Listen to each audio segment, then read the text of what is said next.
ఇప్పుడు ఈ ఈ ఎమ్మెల్యేకు మీకున్న రిలేషన్లో మీరు ఎందుకు ఎమ్మెల్యే వీడియో రికార్డింగ్ చేసుకోవాల్సి వచ్చింది?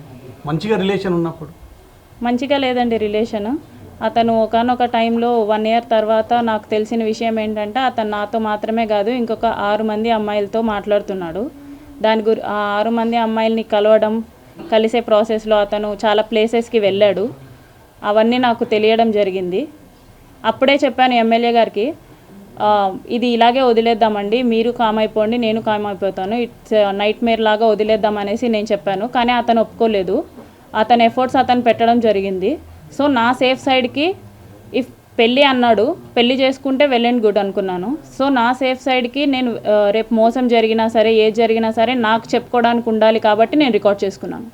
ఈ పెళ్ళి అనే టాపిక్ శ్రీధర్ వాళ్ళ మమ్మీకి ముందే తెలుసా?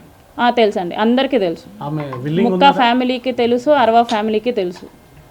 ఇప్పుడు దే ఆర్ నాట్ విల్లింగ్ అండి. కాదండి, ఇద్దరు పెళ్లి చేసుకోవాలనుకున్నప్పుడు మీ ఇద్దరి మధ్య ఎందుకు క్లాషెస్ వచ్చింది, ఎందుకు గొడవ తలెత్తింది, ఎందుకు విడిపోవాలనుకున్నాడు, దాని కారణాలు ఏమైనా? విడిపోయింది అతనండి. నాకు తెలియదు, ఇప్పటికీ రీజన్ తెలియదు నాకు. నేను అదే అడుగుతున్నాను.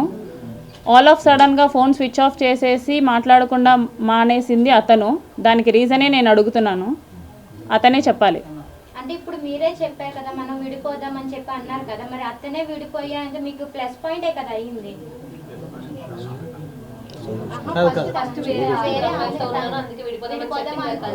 If at all he don't have the intention of marrying me, నా ఫ్యామిలీని టచ్ చేయాల్సిన అవసరం లేదు.